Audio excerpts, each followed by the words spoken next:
All right, good afternoon, everybody.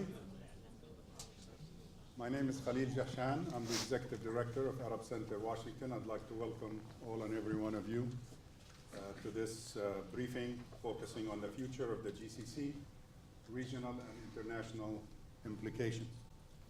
The conflict we are about to discuss is typical of all, actually, Middle East conflicts, where even the date, the starting date and the end date is a bit controversial. Those of you who are familiar with Middle East conflict history, some people refer to May 20th as the starting point. Some people refer to May 23rd. Some people refer to June 5th. So it's kind of in the eyes of the beholder when this whole thing started. And frankly, it was a surprising start for a lot of people.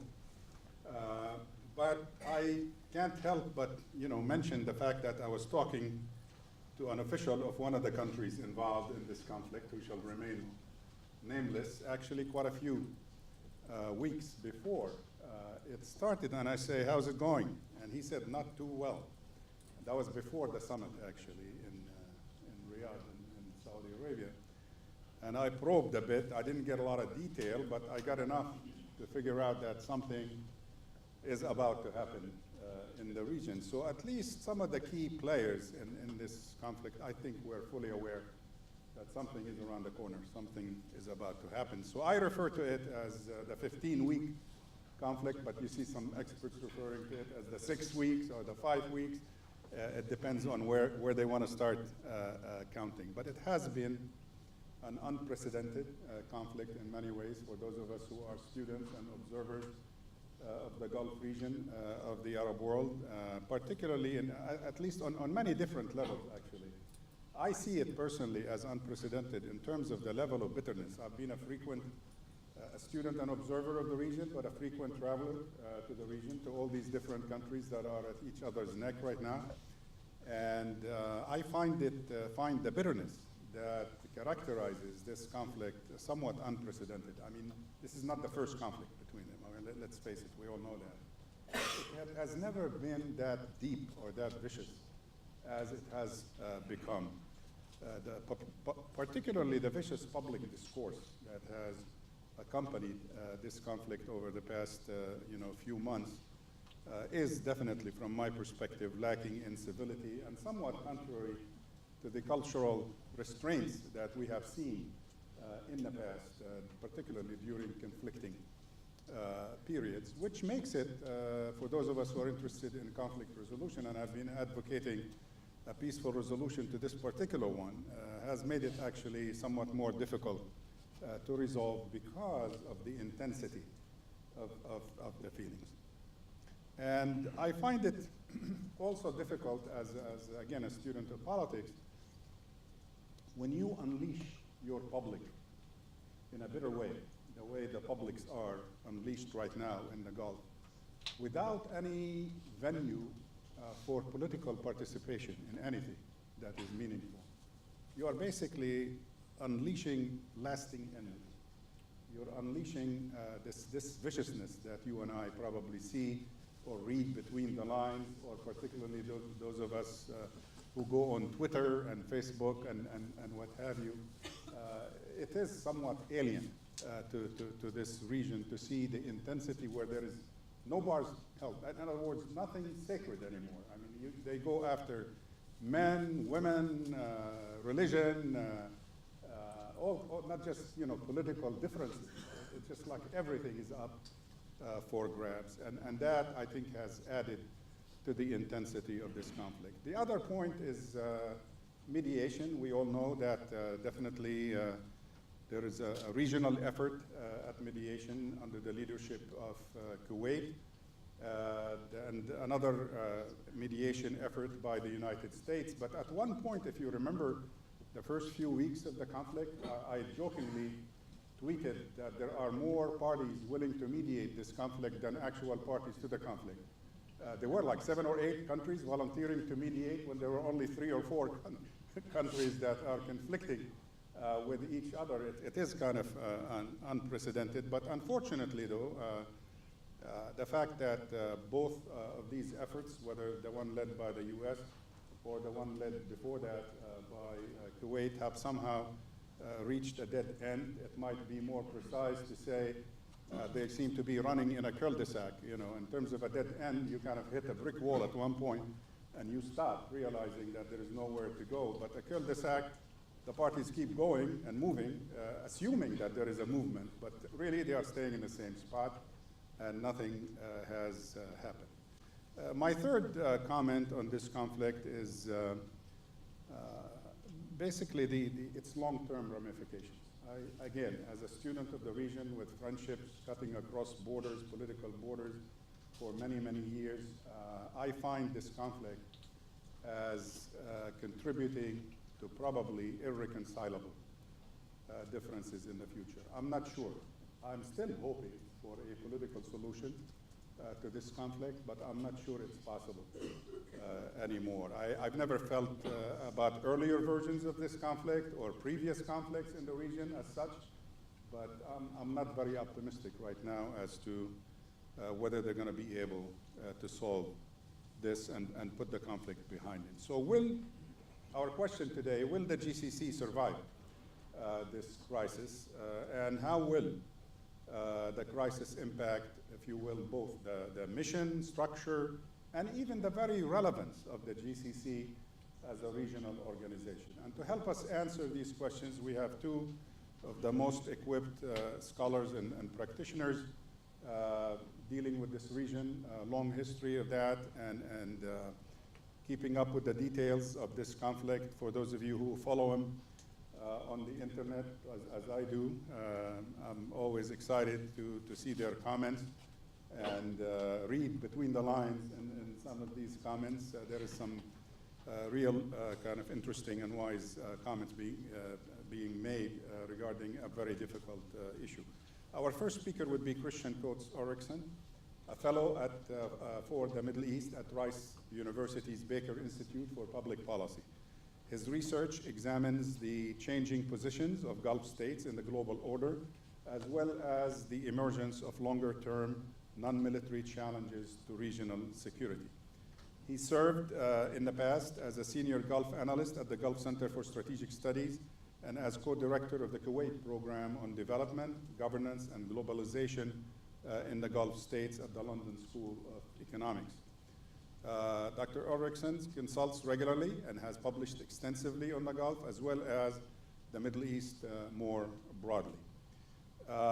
Kristian will speak today about the implications of the current crisis for the GCC in terms of recohering as an entity and rebuilding the ties of trust and confidence between the member states, given the near absence of the GCC as an institution from the decision-making process over the past 3 months, as well as the visceral nature of the attacks on Qatar in the regional media. David Roches is the Senior Military Fellow at the Near East South Asia Center for Security Studies at the National Defense University, NDU.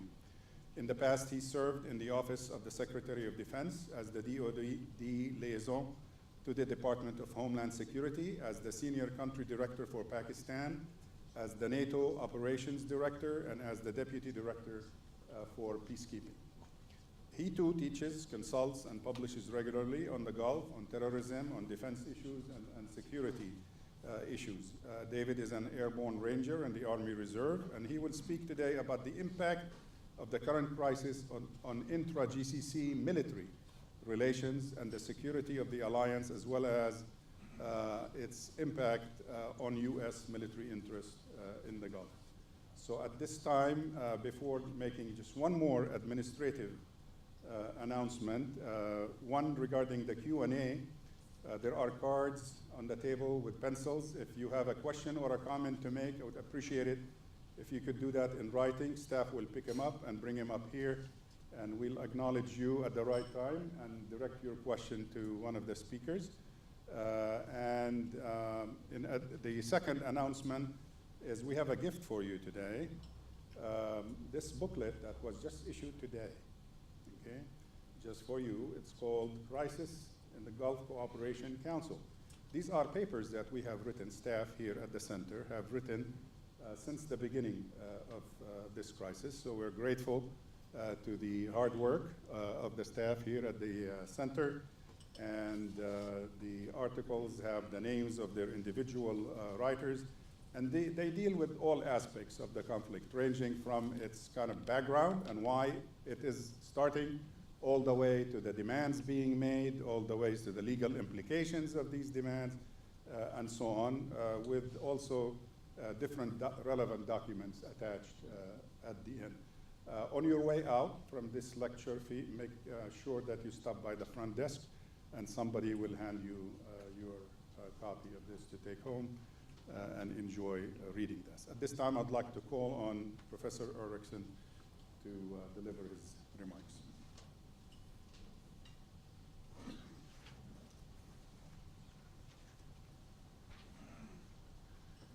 Thank you very much, Khalil. Thank you for the very kind introduction. If we're to believe, and good afternoon, everybody. If we're to believe some of these stories from last week, you could even say the roots of the crisis date back to 1972 and to the usurper line of Qatari ruling family members who took power. This is remarkable, some of the latest developments, which I think bode very ill for any reconciliation when we get to this level of trying to stir up dynamics within ruling families, which are, after all, 6 ruling families that have, in the past, often acted as a collective entity in the face of external threat. I think this crisis is in very much a sign of the times. It is the first alternative facts international crisis, very much a 2017 crisis, if you will. After all, as you mentioned, Khalil, it began with a hack, and even the details of the hack, when and where it occurred and who might have been behind it, is unknown. I think that the hacking was very cleverly done. It was not a crude measure in some of the fake news that we saw last year with the election campaign here. It was sufficiently a blend of things that were known and things that could have taken place, that it blurred the line between fact and fiction.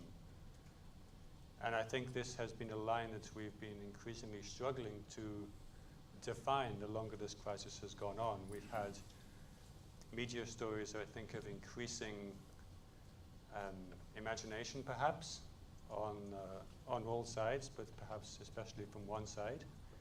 We've had, of course, the documentaries, Sky News Arabia documentary on 9/11, which, if not necessarily untrue in any of its facts, was certainly selective in the presentation of those facts, and also built upon information that had been in the public domain for at least 15 years. So it was nothing necessarily anything new. And I think this speaks to the fact that this crisis is as much aimed at winning hearts and minds here in Washington as it is about conditions on the ground, and of course the collateral damage that can do to, as you mentioned, the social fabric in the Gulf. It is collateral damage, but it will be absolutely long-lasting.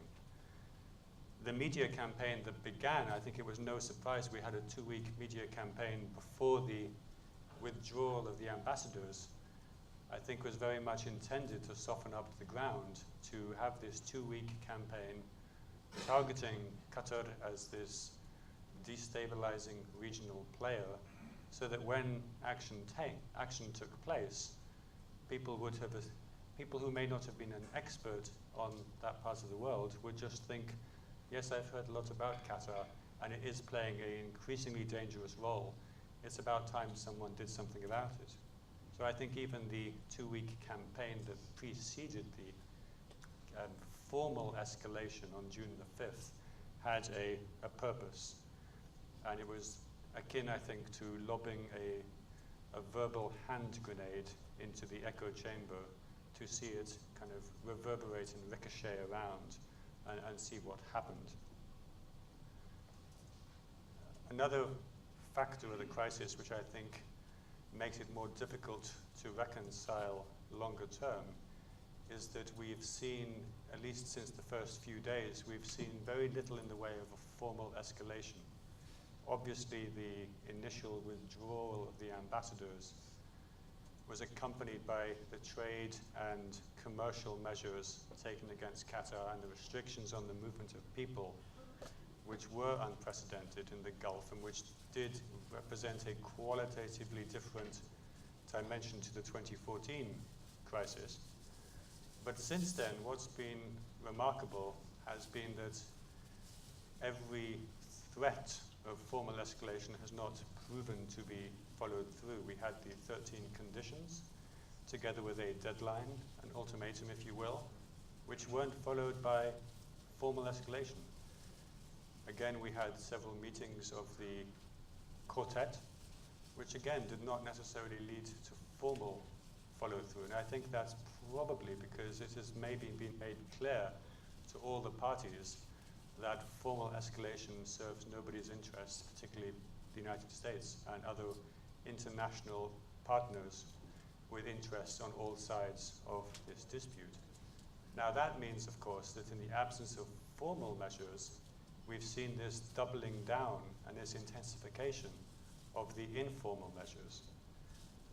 The informal measures which risk doing lasting damage and which have really divided people and have driven this wedge in the social fabric of the Gulf, I think, as never before. The idea of a Khaliji identity now, making people choose either you're with us or you're against us, is very much something I think over the past, maybe the past 5 years at the most, but especially over the last 3 or 4 months.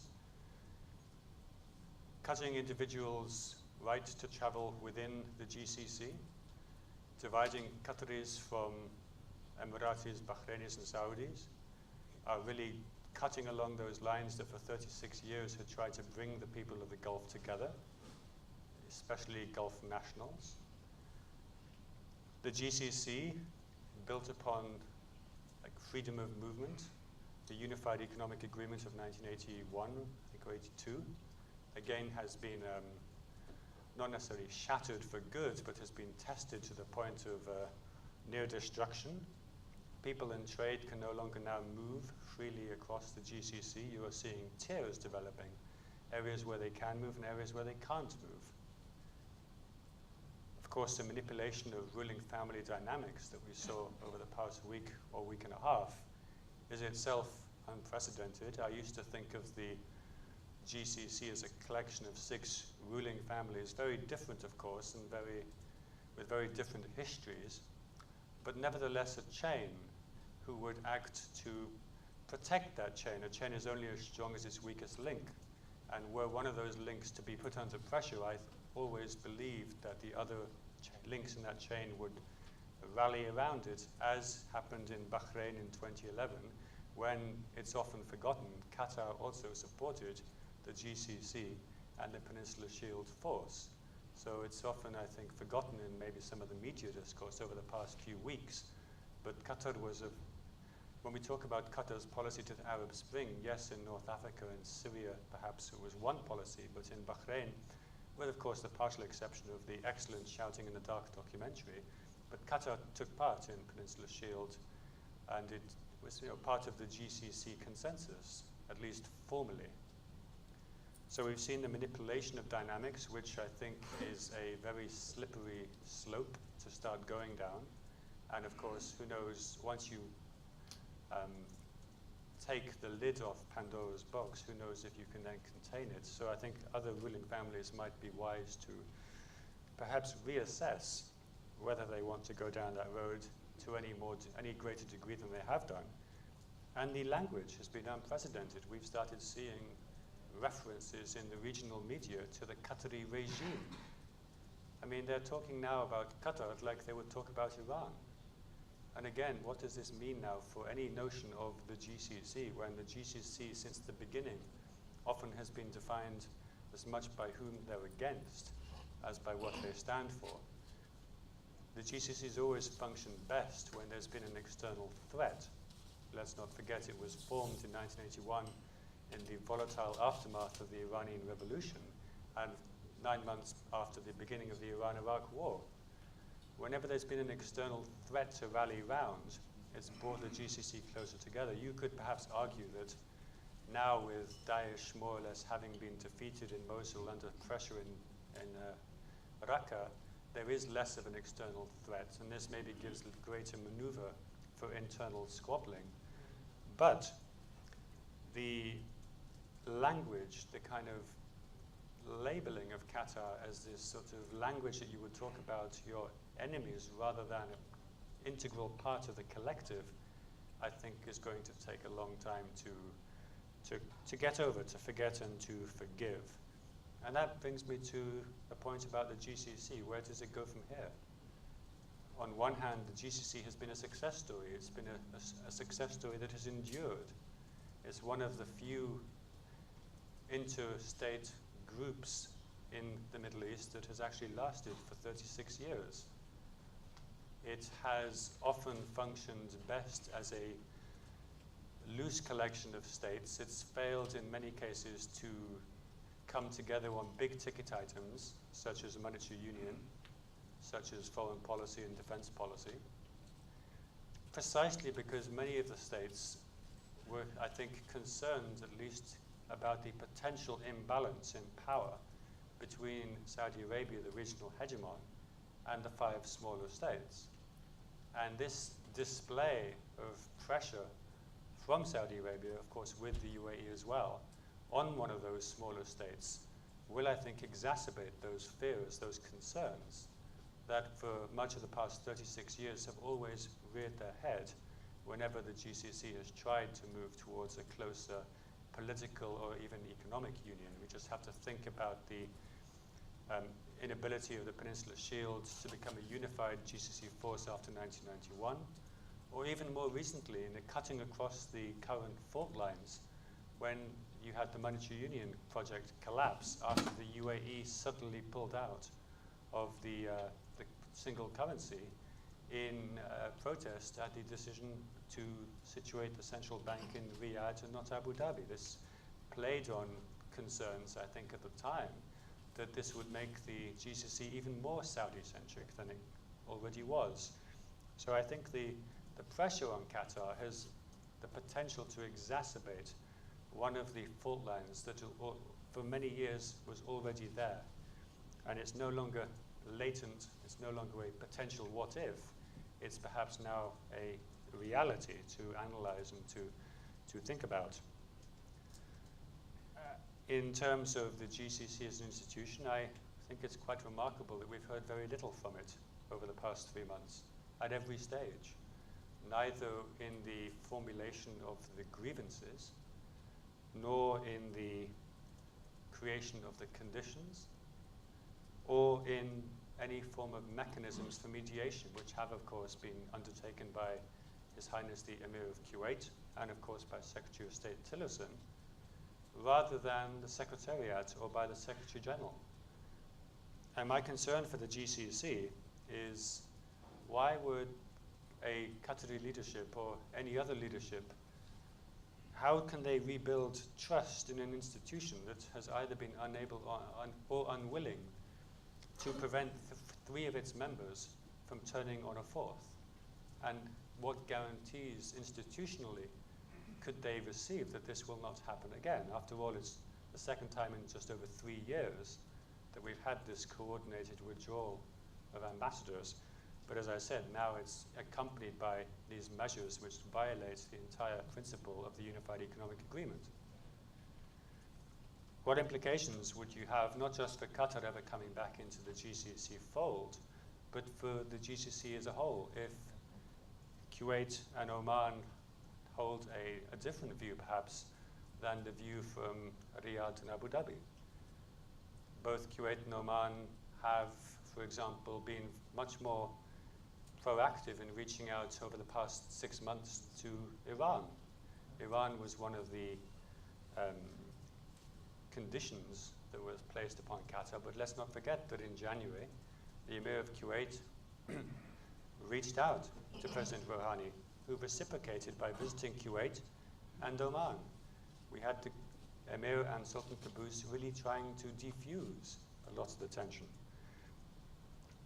Given that Kuwait and Oman both will, at some point, probably over the next decade or so experience a succession, would they be concerned about attempts from a more hawkish side of the GCC to project leverage in the way we're now seeing pressure on Qatar to take a certain line within the GCC?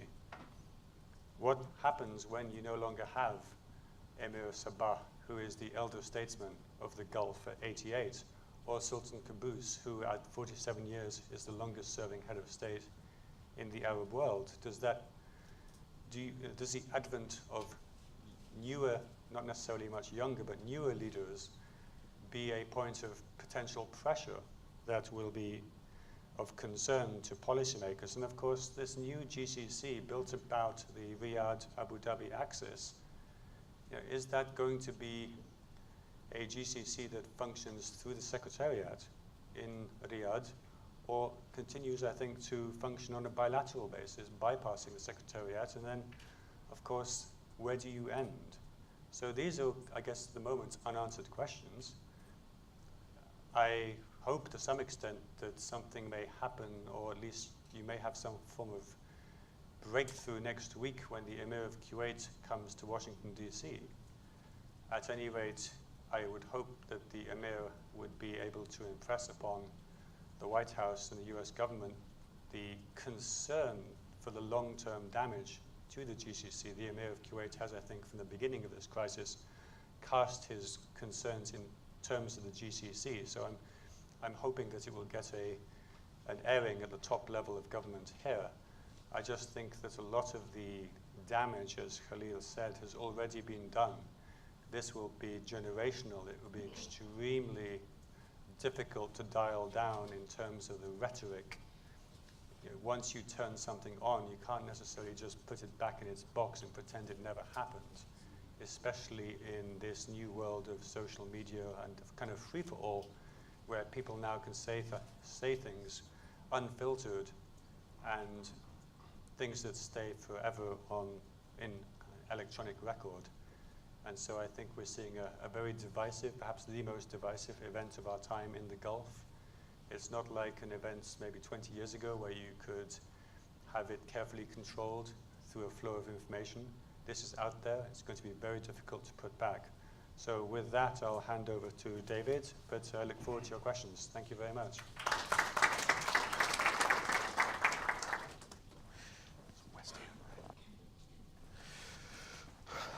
Well, thank you. I don't know how I'm going to follow such a learned presentation, and I'm thinking that since I can't compete with intellectual firepower, I will just denigrate the speaker before me. What you had was a very learned, reasoned, and irrefutable survey of the political tour de force. So I must point out that Dr. Ulrichsen is a West Ham supporter. And in British law enforcement, a West Ham jersey is called probable cause.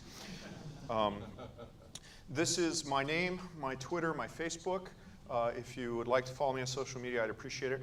I have to point out here that my views are solely mine and do not reflect the United States government. Please bear that in mind. And indeed, if I say something exceptionally stupid, I will come up with some way to disavow it. But what I'm going to talk about is primarily military aspects of this, and I'm going to break it into three parts. First, I'm going to talk about the situation. Second, I'm going to talk about the promise of GCC military cooperation and maybe a little bit about how that's being frustrated, and then the implications of the ongoing crisis.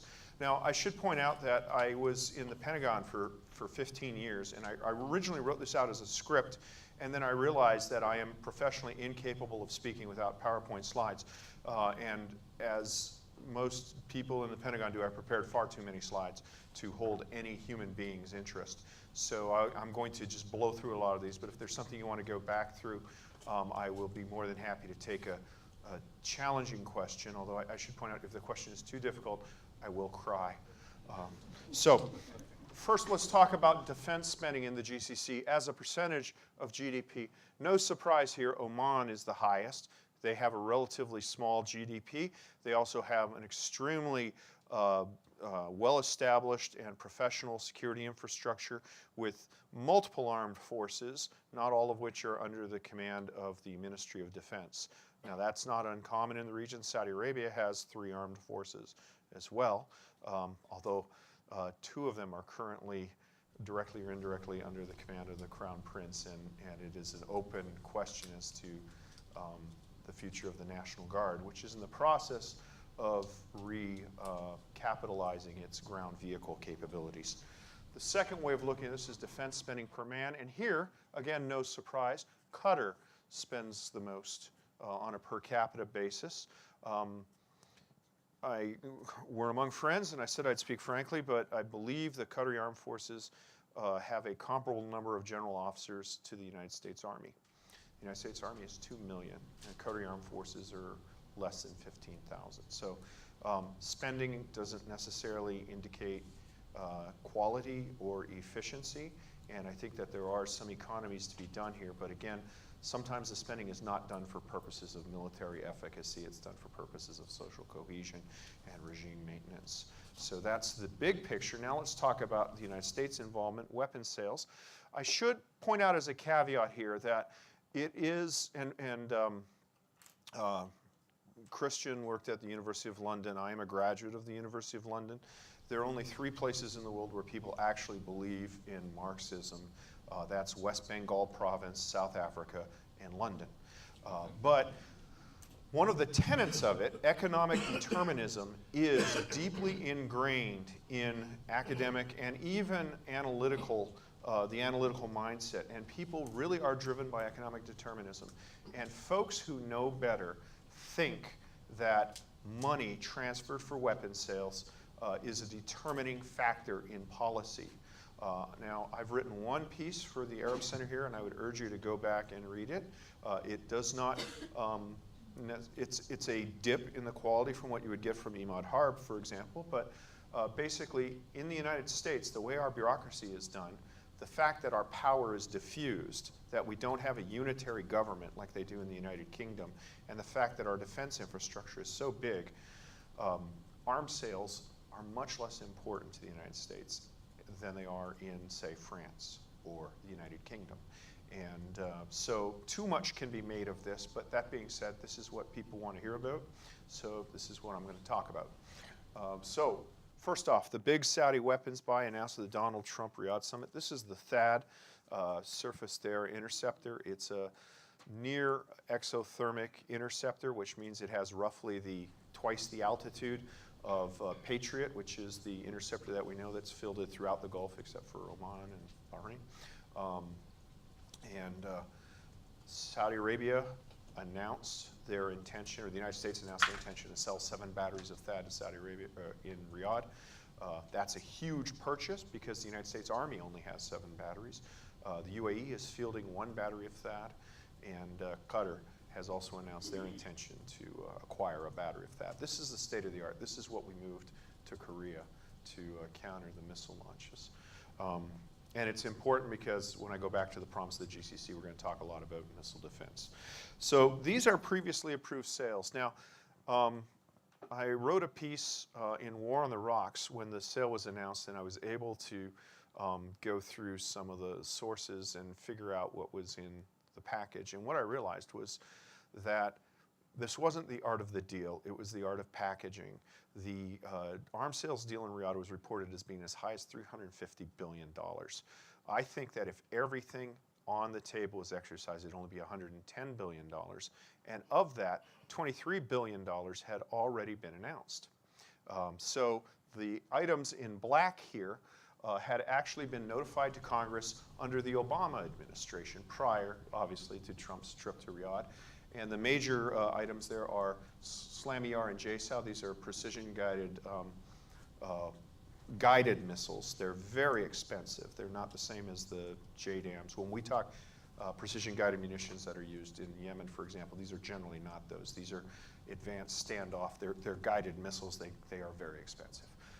4 littoral combat ships, artillery and tank ammunition, 153 tanks, 48 Chinook helicopters. Those are the helicopters with 2 rotors. The only sale announced by the Trump administration prior to Riyadh was this proposed sale of 10 tethered aerostats, which will provide persistent aerial surveillance at a relatively low cost. And quite frankly, I don't know why everybody in the Gulf doesn't have this already. After Riyadh, there were a number of other sales, and the TPQ-53 radar is what's shown here in the picture.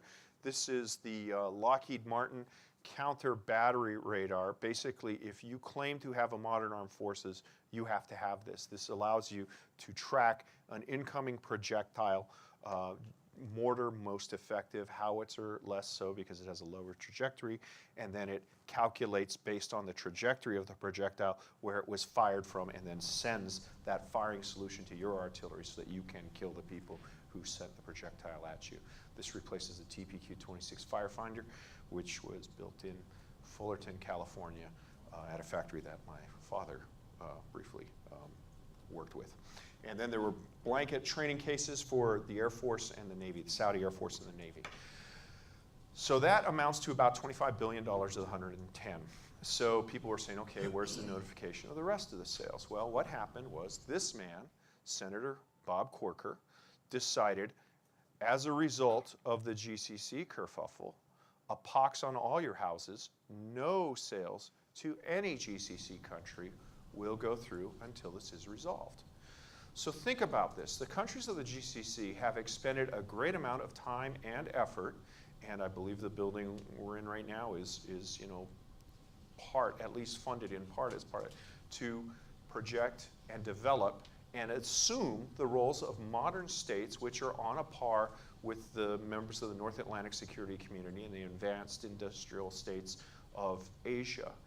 And basically, what Senator Corker is saying implicitly by his actions is, hey, this is the fourth act of Who's Afraid of Virginia Woolf, and the United States is the couple invited to dinner with Richard Burton and Elizabeth Taylor, and I don't care who's right or who's wrong, I just want this to end. And unfortunately, these modern states, little Sparta and all that, are starting to look like tribes. It's a step backward for everybody. And so Senator Corker has put this hold on it. Now, this is an informal procedure, so if there's a serious crisis, like there are reports in, so far, the Iranian media that a Houthi missile was fired towards Abu Dhabi today, if that proves to be real and something has to happen quickly to protect that, there's no doubt in my mind a phone call will allow this hold to be lifted. But it is a serious signal to be sent. Now, how was he able to do that? Well, this is the US government foreign military sales system. My purpose in flashing this chart is basically to impress upon you how complex and irrational the system is.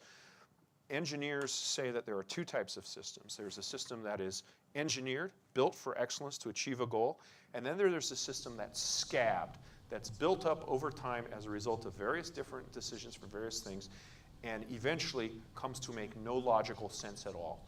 This system is scabbed, okay? But the primary point here is once a nation requests a weapons system, it goes to the US government. The US government says, yes, this is a reasonable capacity. Yes, we can provide this. Then they give it to Congress for notification. In the law, Congress has 30 days to reject it if they do it by a majority vote of both houses, and obviously it has to be veto-proof. But in practice, going back to the Lyndon Johnson administration, the administration agrees to give an informal review period to a member of Congress. That amounts to granting a pocket veto. And unless the administration is willing to defy the senator who is exercising that pocket veto, the sale will go nowhere. So that's where all GCC weapon sales are right now. They're in that pocket veto in Senator Corker's pocket, and quite frankly, it's not important enough to the administration at this point in time to push the issue. Who suffers from this? What sales are being held up? Well, oddly enough, the big losers right now are Bahrain. Bahrain had informally notified sale of 19 F-16s. They have F-16s at the moment. This is one of them on the slide. If you look at population, GDP, and size, there is no country as small as Bahrain that operates supersonic aircraft anywhere in the world. Okay. The nearest parallel is Singapore, which has 5 times the population, and Singapore is, the statistical outlier for everything. It's remarkable that everybody always says, oh yeah, we want to be like Singapore. No, no, no. Singapore is the outlier. So selling F-16s to Bahrain is always tenuous because it is an open question as to whether they have the population to provide the upkeep for it or the money for the continual upgrades required and all that. And the fact that this sale is being held up as time goes on and people look at it more closely, it works to the disadvantage of Bahrain. This is not good. Bahraini armed forces are very effective, very capable. They will suffer from this, and I think this is an unintended consequence of this. The second thing you see, these are the big ticket items that are in the Saudi Riyadh sales. I'm sorry for the use of acronyms. BIFV is Bradley Infantry Fighting Vehicles, and FA is Field Artillery, new howitzers. And it should be noted that not only the Saudis are buying new howitzers, Watervliet Arsenal in New York, which has made America's artillery since 1820, their biggest order is for Indian artillery. So the United States is still world center for that. The biggest ticket is a proposed command and control system for the Saudi Armed Forces. Nobody knows what shape this is going to be. Basically, the United States government has said, if you give us a lot of money, we will do a study to figure out how to have an integrated command and control system, which the Saudis have never had. The Emiratis are trying to build this by adapting the American Link 16 system, but the Saudis, it looks like, that may be what they come to. And then finally, this is a new one, SBEWS, Satellite-Borne Early Warning System. This would be a Saudi satellite that would allow them to detect missile launches in Iran. And currently that capacity can only be provided by the United States. So this would revolutionize self-sufficiency theoretically for the GCC, but definitely for the Saudis. And the fact that it's on hold, I think, is to the detriment of Saudi national security. A few other things that are pending. C-130 is the cargo aircraft. Precision-guided munitions. Everybody's talking about this. The illustration shows precision-guided munitions. These are produced by the Boeing company outside of St. Louis. They're basically inertial guidance or GPS guidance, navigation things, and then steerable tail fins. They cost in the 20s, like $23,000 or less. Very cheap for weapons. You strap them onto a dumb bomb and that converts it to a fire and forget smart bomb. They have revolutionized air-to-ground warfare. The Saudi armed forces are very dependent on it for the prosecution of the war in Yemen. And every army or every air force in the world blows through their precision-guided munitions in advance of what they anticipate they will. That they are just used much more rapidly than people think they will. So this hold has the potential to do this. Okay. Now let me talk about some of the issues. The first one that complicate this. The first one is Saudi Arabia and Yemen. You saw a near unanimous party line vote against the transfer of PGMs to Saudi Arabia because of humanitarian concerns in Yemen. Senator Schumer has mobilized his party, and basically they want to embarrass President Trump because these same senators didn't seem to have an issue with the very same weapons going to the very same Saudi armed forces when President Obama was president.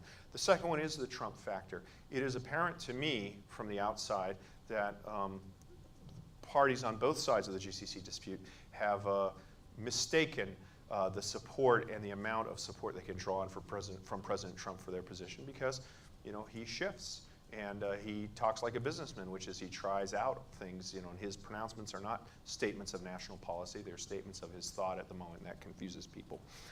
Congress does have a dysfunctional role. It may not be as dysfunctional as we think of in the current Corker thing because I think it may cause these parties to build it, particularly Bahrain, once they realize the damage being done to their F-16 program due to the hold. And finally, the Qatar kerfuffle, as I said earlier, delegitimizes all parties in the eyes of Washington. They look less like states and more like tribes. Look, this doesn't necessarily have to be fatal, and I disagree with Dr. Ulrichsen on this. NATO has maintained its position of excellence in spite of the fact that, for a lot of its history, Turkey and Greece were almost at war. But there's this. Now I'm going to finish up with the promises of GCC cooperation, and this is in missile defense. This is the architecture of a missile defense system. A rocket is launched here, goes through the boost phase, the ascent phase, then it goes down. Right now, the indigenous capacity of the GCC is limited to interception at the lower tier with Patriot missiles. And in order to do that, You have to be notified of the boost from an American satellite, and then it has to be tracked and cued, generally also with American radar, usually on a ship. American ships are capable of intercepting in the upper descent phase, and THAAD, when it comes online for the UAE and Saudi Arabia, will be able to intercept in the upper tier. But without the rest of this isn't here. If all the current projected sales go through, Qatar has a proposed sale for a ballistic early warning radar system that's similar to what we have in Massachusetts. That will allow them, if cued, to track the missile all the way through here, and the Saudi early warning system will detect the launch. So the Saudi satellite could cue the Qatari radar that could track it, that could then cue Emirati, Qatari, or Saudi THAAD, or Patriot from just about everybody, or NASAMS from Oman. So there could be comprehensive tracking and interception every step above the way except for mid-course. And the United States will not transfer mid-course because the range of the missiles violates the missile transfer control regime. I've got a lot of other stuff in there that basically says what I just said, but let me go back to what people want from a military perspective. The UAE wants CENTCOM and al-Udeid Air Base to move to the UAE. This strikes me as ridiculous. When Secretary Gates threw this on the table at the Foundations for the Defense of Democracy conference, I almost had a stroke. Never have we considered the presence of an American base to be a validation of the country. I mean, we have a base in Cuba, for crying out loud. But it doesn't serve our interests to allow these things to move. Now, we could build a duplicative characteristic in the UAE, but I think we should put the burden on people who want to hold the U.S. forces, build it and we may come. And it doesn't necessarily have to be a zero-sum game from the American interests. Saudi Arabia, it's clear to me, wants Qatar to be subservient. When you see a lot of the language coming out, particularly about broadcasts on Al Jazeera, it echoes to me what you heard during the Arab Cold War about Egyptian radio destabilizing the region. It's remarkable how history is coming on that, and basically what I'm seeing is a big country telling a small country to stop doing it. Qatar, on the other hand, wants a seat at the big table. And I think that it would be disingenuous to deny that there seems to be a certain amount of tweaking and there seems to be a certain amount of schadenfreude when the bigger states in the GCC suffer some misfortune. That irritates people, but Qatar has invested in some capabilities and done some hard work. The Ethiopian Eritrean peace, for example, brokering the independence of South Sudan, they have shown a willingness to at least put the investment in for a seat at the big table. The question is, does this have to be at the expense of their other neighbors? The USA, we just want it all to go away. Air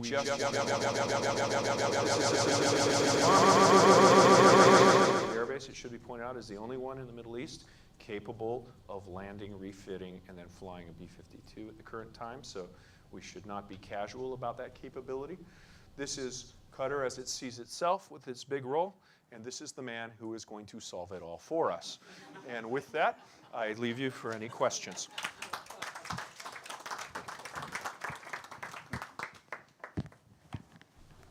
All right, thank you both for great presentations, and it's your turn.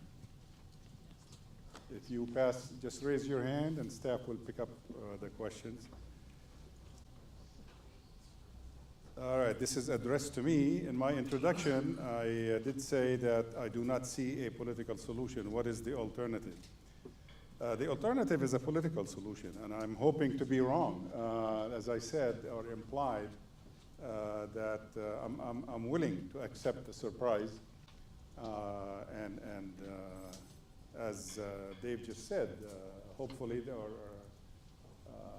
Kristian also alluded to it, if we're all for a political solution to this crisis because it's essentially a political problem. There is no military solution. Unfortunately, I think in the early phase of the conflict, it looked to me, I was almost definite that it was moving in that direction. The first, I would say, 48 to 72 hours of the crisis, there were some signs of some of the parties moving in that direction, and not only, signs of speculation, but actual military steps taken in this regard. So I'm glad that that ended, that stopped, and credit goes to the parties that intervened to try to solve this problem, be it Kuwait or the United States. You have to give credit where it belongs.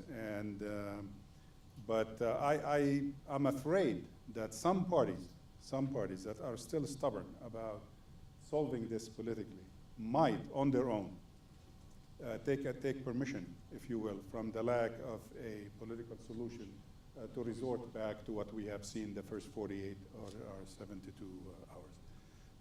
Paul Tyson, should Saudi Arabia, what is that, through or hire German experts to EU, advise them on handling smaller countries? Do you guys have any? I do actually. Yes. I worked European affairs with the Joint Staff for 7 years. The Germans are generally very adroit at this, but they have made some spectacular mistakes. And one of the reasons why the Cyprus question, and my friends spent my time in Greece, has not been resolved is because the Germans basically rolled over to the Greeks and allowed Cyprus to accede to the EU prior to a resolution on the island in exchange for allowing Poland to do that. And that is a persistent political problem that could have been solved. So German adroitness can be overstated. He's a graduate of the German Command and Staff College. Can you talk or expand on roles outside the GCC, like Iran, Turkey, Russia? This is Frank from CSIS. I think it's obvious that the split does potentially offer a way in for external actors into what has until now been quite a solid Western alliance, or at least partnership. We've obviously seen with the Turkish base being ramped up, an arrival of Turkish forces. We saw Turkey being listed as one of the conditions of the 13 demands. And I think we see a willingness, at least, to look at alternatives as a measure of resilience. I think perhaps one of the things that the quartet miscalculated was the ability of Qatar to actually put into place functioning alternatives in terms of trade and increasingly also diversifying its security to some extent. Turkey will never, of course, replace the US as a guarantor. But we are seeing other countries coming in a way that we may not have seen in the past. And Iran, obviously we saw the announcement last week of the re-establishment of full diplomatic relations. Again, this was never a rock-solid GCC initiative to begin with, but I think, again, we're just going to see countries going their own way, especially if they feel that a Saudi, Emirati axis does not necessarily have their interests at heart. Okay, we have a question from Ambassador Malouf.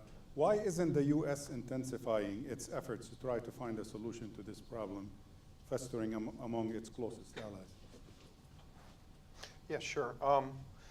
I think that they tried, and look, you can't impose a solution on parties who don't want to resolve themselves, and I think this is viewed as to a certain extent, an internal matter, and things just haven't got bad enough that people are willing to compromise. The compromises that are going to come out of this eventually will involve people voluntarily curtailing their national sovereignty. And right now we're at this phase when people say, this is my sovereignty, it can't be discussed. Look, if I'm walking towards a door and there's an old lady with 3 bags of shopping and she's walking towards the door, it is my right to go through that door ahead of her, open the door, and let it close shut behind me. That is my right. That's kind of the phase we're at right now, where people say, it is my right and I can only exercise my right. Eventually, somebody's going to have to realize the right thing to do is to hold the door open for the old lady. But we're just not there yet, and I think it's kind of wise of the United States to not impose a solution before the parties are ready for it, because then everything wrong with the solution will be blamed on the United States. Dave, can Gulf countries use American weapons against each other in aggressive? They can do it once. When you look at the arms transfer regime, any objective observer would conclude the United States does not sell weapons The United States leases them. And they come with conditions and terms. And occasionally, Israel gets away with this and that. But there is an argument in the United States over that. I think that if we were to see, Saudi Abrams tanks rolling across the road, I think that would be the end of the end of that program. So I don't think that would be. First off, I don't think it's necessary, and I don't think it's possible. I mean, honestly, we talked about a political solution, but the other thing to look at is the bond markets and the ability to raise financing. Qatar's debt was downgraded to AA 2 days ago with a negative outlook. I think Oman's debt is junk. Saudi debt, we'll see it, but it may be that Fitch and Moody's have more impact than Trump and May. Can I probe you a little bit more on the al-udeid? Yes, sir. Should there be a military action against Qatar, what would CENTCOM do? Sit there and watch? Probably, yeah, probably. Because the,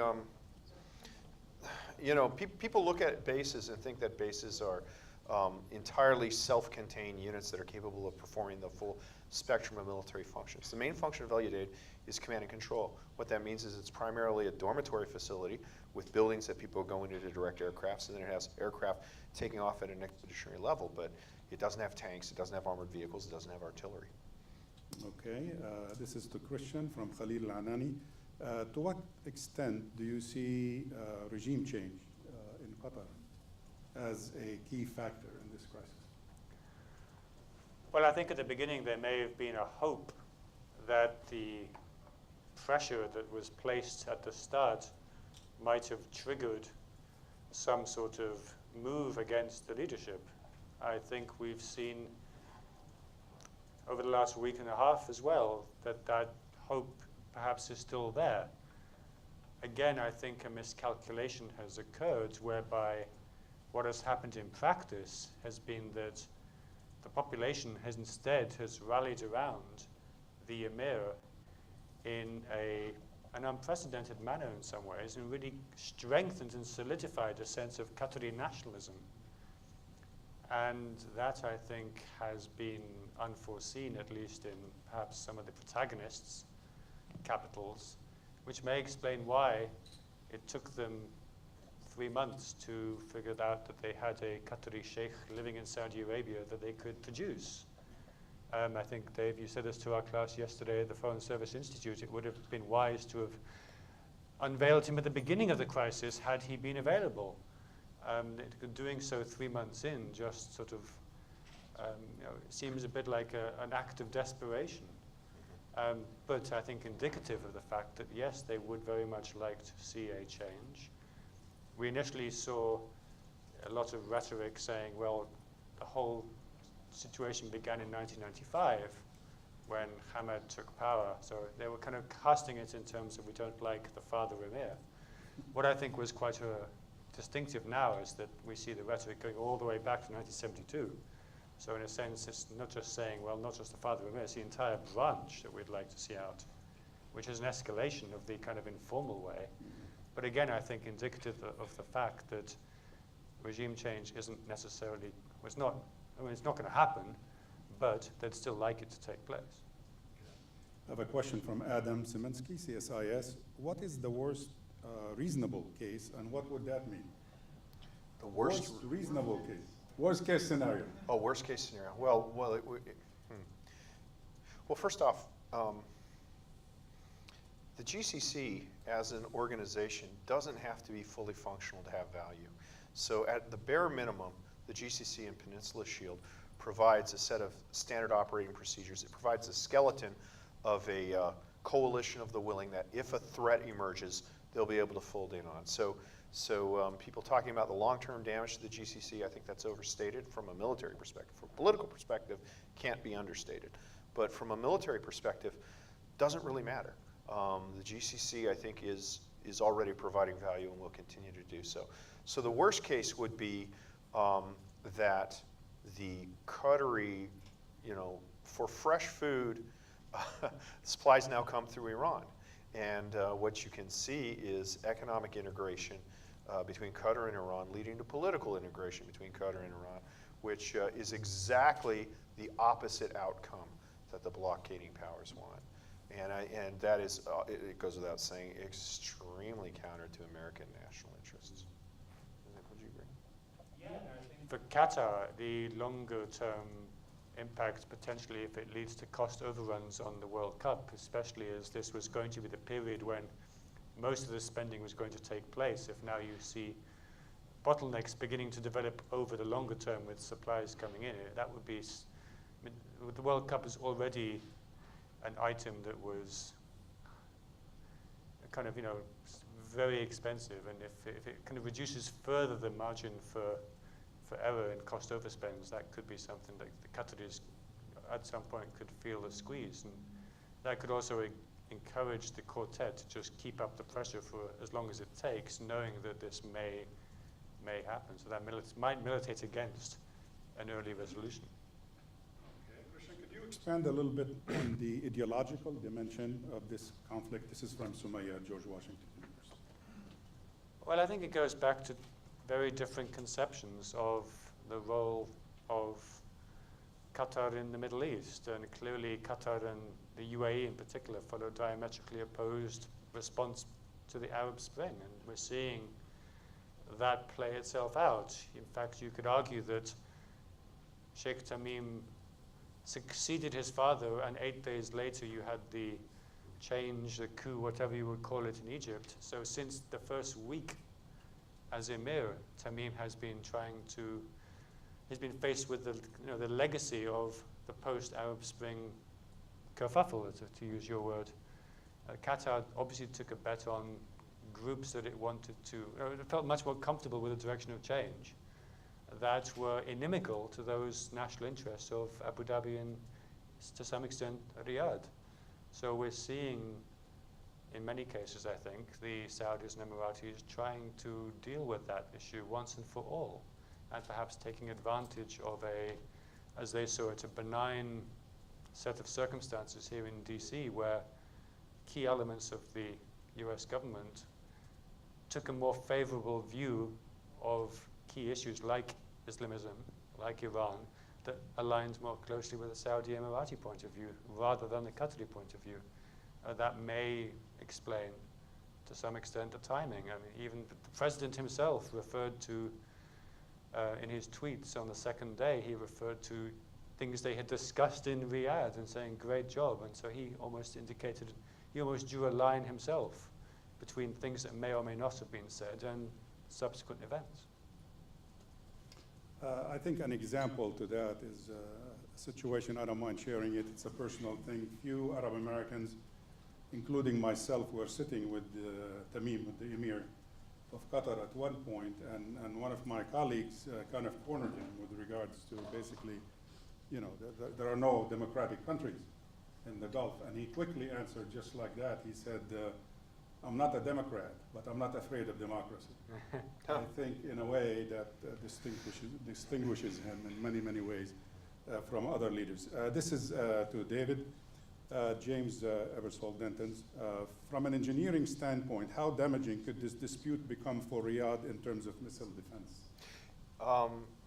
Well, it wouldn't be damaging because Riyadh will still rely on the U.S. backbone. But the problem is with the early warning satellite on hold, the American satellites that are looking at Iran probably will not be diverted to North Korea because they're in a stable over the equator. It's basically the identical place to have a satellite, and it doesn't make a lot of sense. But conceivably, if that feed is disrupted for whatever reason, then Saudi Arabia will have lost its indigenous. And then the second thing is they lose out on the access to the feed from the Qatari land-based radar when that is built.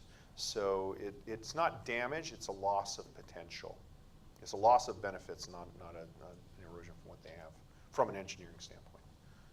Okay, Kristian, could you conclude with a few remarks on how do the 5 other GCC states view Saudi Arabia in a historical perspective? Saving the easy one to last. You got 45 minutes. Okay. Well, I mean, clearly there's a power imbalance. You have on the peninsula, Saudi Arabia in the past has had issues obviously in Kuwait in 1921 with the Qataris. There were various kind of times of pull and push from the 1930s, even 1992 and 1993 you had border skirmishes on the Saudi-Qatari border, which I think were also pushing Crown Prince Hamad at that time to, making him realize that you do have to develop an autonomous capability to escape over-reliance on one partner.